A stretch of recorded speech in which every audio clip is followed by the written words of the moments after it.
بسم اللہ الرحمن الرحیم، السلام علیکم۔ آپ دیکھ رہے ہیں حالات، میں ہوں سعید چودھری۔ اسلام آباد ہائی کورٹ نے ممنوعہ فنڈنگ کیس کی سماعت کے لیے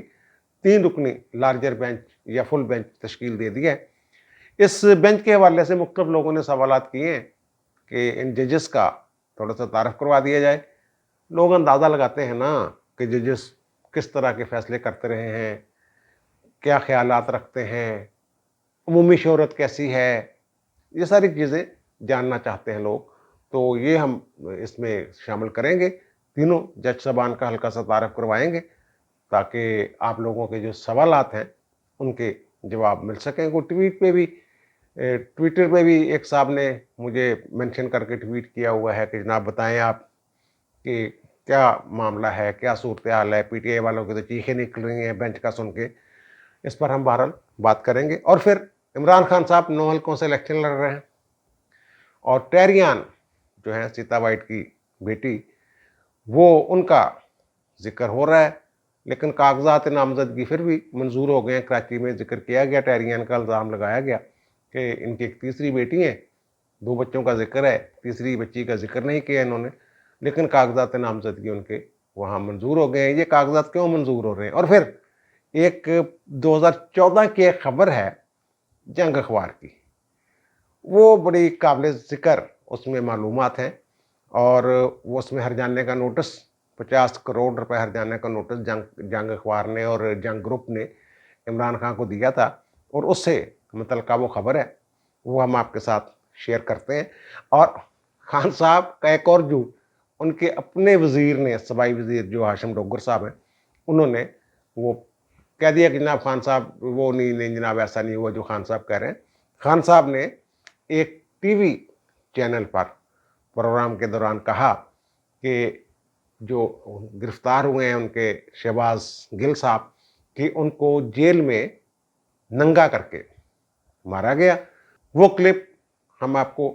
دکھا دیتے ہیں خان صاحب کا۔ ننگا کر کے اس کو مارا انہوں نے، شہباز گل صاحب کو ننگا کر کے جیل کے اندر انہوں نے اس کو مارا۔ اور پھر اسی انٹرویو کے دوران خان صاحب نے یہ بھی کہا کہ شہباز گل کو مار پیٹ کر یہ پوچھا جا رہا ہے کہ فیض حمید کے ساتھ عمران خان کی کتنی ملاقاتیں ہوئی ہیں اور خان صاحب کھاتے کیا ہیں۔ اس طرح کی باتیں کی ہیں۔ میں فریاد کہوں کہ اس سے پوچھیے، یہ بھی سوچنی چاہیے کہ جی جنرل فیض کتنی دفعہ عمران خان کو ملنے آئے۔ میرا خیال ہے کہ ان کے مستقبل کے ساتھ یہ کھیل رہے ہیں فیض حمید صاحب کے۔ فیض پہلے ہی بڑے رولے پڑے ہوئے ہیں کہ جناب نیا آرمی چیف کون ہوگا، فیض حمید صاحب کنسیڈر ہوں گے، کون سی حکومت ہوگی، نگران حکومت ہوگی، یہی حکومت ہوگی، وزیر اعظم کی صوابدید ہے، وہ کن کو لے کے جاتے ہیں، معاملہ نومبر تک پہنچتا ہے یا ستمبر میں ہی کوئی بیچ میں معاملہ ادھر ادھر ہو جائے گا۔ اس طرح کی باتیں چاہتے ہو رہی ہے۔ بہرحال فیض حمید کا یہ بار بار تذکرہ کرتے ہیں، اور یہ تاثر جب پوچھا ان سے میزبان نے، خاتون میزبان نے، کہ چلو پھر آپ ہی بتا دیں کتنی ملاقاتیں ہوئی ہیں، تو خان صاحب گول کر کے بتا نہیں سکے۔ خان صاحب وہ کہتے ہیں نا میں بڑا سچ بولتا ہوں، یہ مجھے کہا جا رہا ہے کہ جناب پوچھا جا رہا ہے شہباز گل سے کہ کیا عمران خان نے تمہیں کہا تھا یا بیان دے دو، کہ وہ کہتے ہیں میں شہباز گل کا محتاج نہیں ہوں، اگر بات کرنی ہو تو میں خود بھی کر سکتا ہوں۔ یعنی وہ اتنے دلیر ہیں، لیکن اس سوال کا جواب وہ گول کر کے کہ آپ ہی بتا دیں پھر فیض حمید کے ساتھ کتنی ملاقاتیں ہوئی ہیں۔ بہرحال یہ تو ایک الگ ایشو ہے۔ ان کے جو ہاشم ڈوگر صاحب ہیں وزیر داخلہ پنجاب، انہوں نے کہا کہ نا میں جیل میں مل کے آیا ہوں شہباز گل سے، وہ بالکل ٹھیک ہے، کوئی تشدد نہیں ہوا، جیل میں کوئی تشدد ہو ہی نہیں سکتا کسی ملزم پر، شہباز گل سمیت۔ اس طرح کی باتیں چاہتے کی ہیں۔ انہوں نے کہا ہاں تشدد ہوا ہے، اور تشدد ہوا ہے گرفتاری کے وقت، پولیس والوں نے ان کو مارا شارا ہے، ان کا یہ خیال ہے۔ اور پھر وہ راجہ بشارت اور ہاشم ڈوگر صاحب دونوں جو صوبائی وزراء ہیں، انہوں نے یہ کہا ہے کہ جناب وہ جو جیل سپرڈنٹ ہے اس کو، اور ڈی آئی جی جیل خانہ جات جو متعلقہ ہیں، ان کو ان کے عہدوں سے ہٹا دیا گیا ہے۔ وجہ انہوں نے یہ بتائی ہے کہ جناب شہباز گل سیاسی قیدی ہے، حالانکہ سیاسی قیدی نہیں ہے، بغاوت پر مقدمہ ہے، بغاوت پر اکسانے کا مقدمہ ہے، فوج میں پھوٹ ڈالنے کا مقدمہ ہے، تو وہ کہتے ہیں سیاسی قیدی ہے وہ۔ تو اس کے ساتھ جناب ناروا سلوک کیا گیا، پہلے دن اسے چکی میں بند کر دیا گیا اور اذیت دی گئی۔ اس طرح کی باتیں چاہتے ہیں انہوں نے کی ہیں۔ اور انہوں نے وہ خاموش تماشائی بنے رہے ان کے ساتھ جب یہ سلوک ہوا، تو اس لیے ہم نے ان کو ان کے عہدوں سے ہٹا دیا ہے۔ یہ راجہ بشارت صاحب کو ہٹایا جا رہا ہے، لیکن ہاشم ڈوگر صاحب نے کہہ دیا کہ جناب ان کو ہٹا دیا گیا ہے ان کے عہدوں سے۔ ویسے یہ بھی ایک سوال ہے، جو جیل مینول ہے اور جیل رولز ہیں ان میں میرا خیال یہ بات ہے کہ جن پہ بغاوت وغیرہ کا مقدمہ ہو ان کے ساتھ ملاقاتیں نہیں ہو سکتی، ایک خاص اجازت نامہ چاہیے ہوتا ہے ہوم ڈپارٹمنٹ سے یا پھر عدالت سے، تو یہ پھر ملاقاتیں کیسے کر رہے ہیں؟ میرے خیال جو پڈا چڈا کل پڑا رہا ہے ایڈیشنل ہوم سیکرٹری کے ساتھ اور آئی جی جیل خانہ کے ساتھ، وہ یہی تھا کہ وہ ملاقات کی اجازت نہیں دے رہے تھے شاید، اور ان کے من پسند ہاسپٹل میں نہیں بھیج رہے تھے۔ تو انہوں نے کہا جناب وہ تو وفاق کا ملزم ہے، تو پھر وفاق سے اجازت لینی پڑے گی، لیکن ظاہر ہے یہ ان کے پنجاب میں حکومت ہے، یہ ڈاڈے ہیں، اور انہوں نے وہ کر لی ملاقاتیں جو بھی کرنی تھی، اور شہباز گل کے ساتھ کبھی اس کو اون کر لیتے ہیں۔ خان صاحب نے اسی انٹرویو جس کا میں ذکر کر رہا ہوں اس میں کہا کہ اس کو یہ الفاظ نہیں بولنے چاہیے تھے، انہوں نے کہا مذمت کرتے ہیں، انہوں نے کہا ہاں میں اس کو نہیں کہنا چاہیے تھا، ایسے لگتا ہے جیسے فوج میں پھوٹ ڈلوانا چاہتا ہے، خود تسلیم کیا ہے۔ اور دوسری طرف فواد چودھری صاحب یہ کہہ رہے ہیں کہ جب ہم عالمی پتہ نہیں اداروں میں یہ معاملہ اٹھائیں گے، امریکہ سے مدد لیں گے، پتہ نہیں کیا کریں گے کیا نہیں کریں گے، اس طرح کی باتیں کرتے ہیں۔ جو فواد چودھری صاحب اپنا الگ ایک مسجد بنا کے بیٹھے ہو 1.5 انچ کی، راجہ بشارت اور ہاشم ڈوگر کچھ اور کہہ رہے ہیں، عمران خان صاحب کچھ اور کہہ رہے ہیں، کہتے مجھے وکیل نے بتایا جناب بڑا فینٹا لگایا۔ میرا خیال سارے جھوٹ بولتے ہیں، مجھے لگتا ہے یہ وکیل کو کہا ہوگا شہباز گل نے کہ جناب مجھے تو بڑا مارا ہے انہوں نے، خان صاحب کو بتا دو، خان صاحب تو میری مدد ہی نہیں کر رہے، وغیرہ وغیرہ جو بھی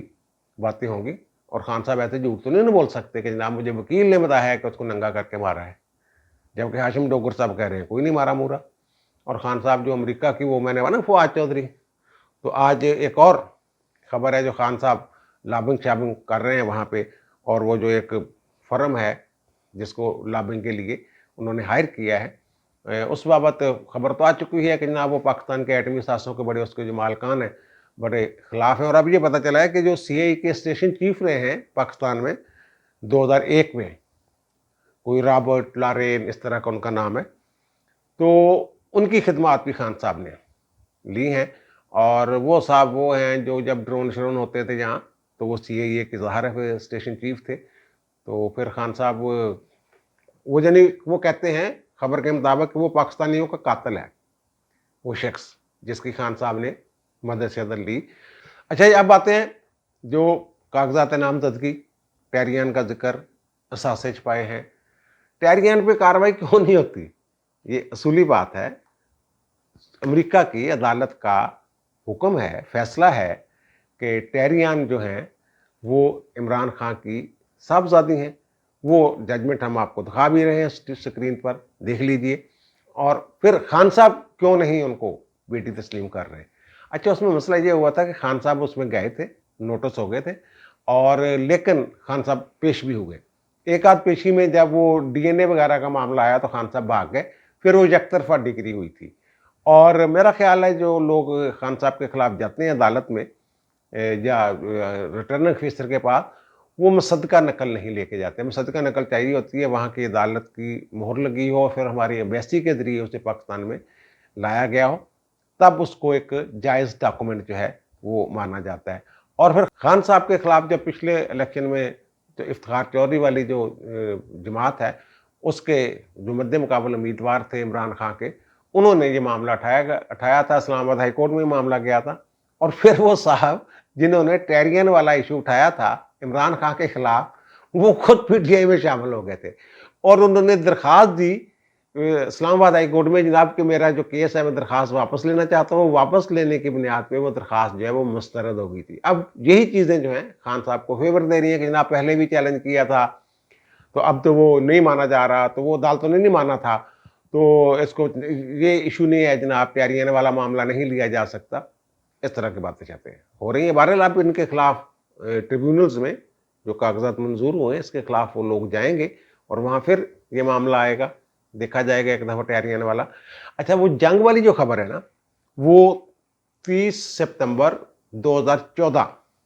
کی ایک خبر ہے، اور وہ خبر یہ ہے کہ عمران کے الزامات نوٹس بھجوانے